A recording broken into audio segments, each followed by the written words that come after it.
ہم نے آپ کے سامنے سبق کا تعارف پیش کیا، مصنف کا تعارف پیش کیا، اس کے بعد ہم نے آپ کے سامنے سبق کا خلاصہ پیش کیا۔ یہ دونوں مرحلے آپ نے طے کر لیے ہیں، تو اب حسب روایت ہم بڑھیں گے تیسرے مرحلے کی طرف، جو ہے مشکل الفاظ کے معانی۔ آئیے باری باری سبق کے تمام مشکل الفاظ اور ان کے معانی کا جائزہ لیتے ہیں۔ اس سلسلے میں پہلا لفظ آپ لکھیں گے مختل، خلل سے بھرا ہوا، نادرست، بگڑا ہوا۔ مستغرق، ڈوبا ہوا، غرق شدہ، گم، کسی خیال یا کام میں۔ محویت، گہری سوچ میں ہونا، محو ہونا، خود فراموشی۔ امداد غیبی، خدا کی طرف سے ملنے والی مدد، کسی کام میں پوشیدہ مدد۔ خادم زادہ، نوکر کی اولاد، کسی بڑے آدمی کے سامنے اپنے بیٹے کا ذکر کرتے ہوئے یہ لفظ انکساری کے طور پہ استعمال ہوتا ہے۔ ممتحن، امتحان لینے والا، پرکھنے والا۔ تشفی، صحت، شفا، بحالی۔ دوسرا مطلب آپ لکھیں گے تسلی، اطمینان۔ اشک شوئی، آنسو پونچھنے کا عمل، آنسو صاف کرنا، نقصان کا تدارک۔ کم ترین، سب سے کم درجے کا، بدترین۔ بدرجہ اعلیٰ، اعلیٰ ترین مقام پر، صف اول میں شامل، خوبی کی انتہا پر۔ خادم، نوکر، ملازم، اس کے علاوہ عجز اور انکساری کے موقع پر اپنے لیے استعمال کرتے ہیں۔ آئیے اس سے آگے آنے والے مشکل الفاظ کے معانی کی طرف بڑھتے ہیں۔ یہ لفظ ہے جوں جوں، جیسے جیسے، جتنا، جس قدر۔ رتی برابر، قلیل مقدار میں، ذرہ بھر۔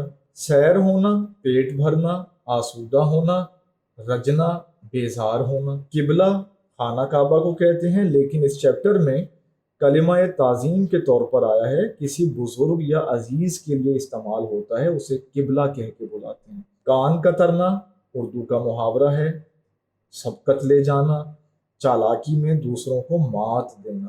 صداقت نامہ، سرٹیفکیٹ، سند۔ ذات شریف، اس کا مطلب آپ لکھیں گے چالاک، شریر، فتنہ انگیز۔ تنزن، بد ذات کو کہتے ہیں۔ تابہ کہ، اس کے دونوں املا آپ کے سامنے ہم نے پیش کر دیے ہیں۔ کہاں تک، کب تک۔ پھر لفظ ہے دیکھ کرنا، یہ محاورہ ہے، کچھ کرنے اور سوچنے سمجھنے کی صلاحیت سے محروم کر دینا، تنگ کرنا۔ آئیے اس سے آگے آنے والے مشکل الفاظ کے معنی کی طرف بڑھتے ہیں۔ یہ لفظ ہے عند المواقع، سبق میں عند المواقع استعمال ہوا ہے، عند الموقع بھی استعمال ہوتا ہے۔ اس کے معنی میں آپ لکھیں گے مواقع ملنے پر، موقع ملنے پر، موقع کے مطابق۔ آمد برسر مطلب، اب میں اصل مطلب کی طرف آتا ہوں۔ قصہ مختصر، الغرض، خلیق، اس کے معنی ہے خوش اخلاق، صاحب خلق، خانہ پوری، بھرتی کا کام، برائے نام۔ دل کھلنا، یہ اردو کا محاورہ ہے، خوش ہونا، مسرور ہونا، شگفتہ خاطر ہونا۔ مقنن، قانون بنانے والا، قانون ساز، قانون دان۔ بلائے ناگہانی، اچانک آنے والی مصیبت۔ منقطع، قطع ہونے والا، ٹوٹا ہوا، جدا۔ قطب ہونا، ایک جگہ پر جمے رہنا، ساکت ہونا۔ آئیے اب اس سے آگے آنے والے مشکل الفاظ اور کہاوتوں کے معانی کی طرف بڑھتے ہیں، ان کے مفہوم کو دیکھتے ہیں۔ یہ لفظ ہے خانہ زاد، گھر میں پلا ہوا، غلام زادہ۔ انکسار کے لیے بات کرنے والا اپنے لیے یہ لفظ استعمال کرتا ہے۔ ممنون احسان، شکر گزار، احسان مند۔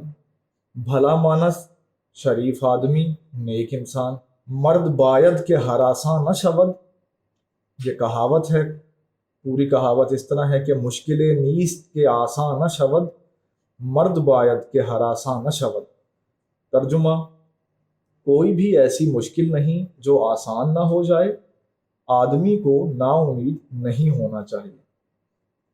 اس کے بعد پھر ایک کہاوت ہے کہر درویش بر جان درویش، جس کا مفہوم ہے کہ غریب کا غصہ اپنے اوپر ہی چلتا ہے، کسی کی مجبوری یا بے بسی کے موقع پر بولتے ہیں۔ آخر میں پھر ایک کہاوت ہم نے لکھی ہے کہ 100 دن چور کے تو ایک دن شاہ کا، جس کا مفہوم ہے کہ برائی کبھی نہ کبھی ظاہر ہو کر ہی رہتی ہے۔ ہم نے آپ کے سامنے سبق امتحان کے مشکل الفاظ، مرکبات اور اس میں آنے والی کہاوتوں کے معانی اور ان کے مفہوم سے آپ کو آگاہ کیا۔ امید ہے یہ ویڈیو آپ کو پسند آئی ہوگی۔ اس سے اگلی ویڈیو میں ہم سبق کے نثر پاروں کی تشریح اور ان کے سیاق و سباق کی طرف بڑھیں گے۔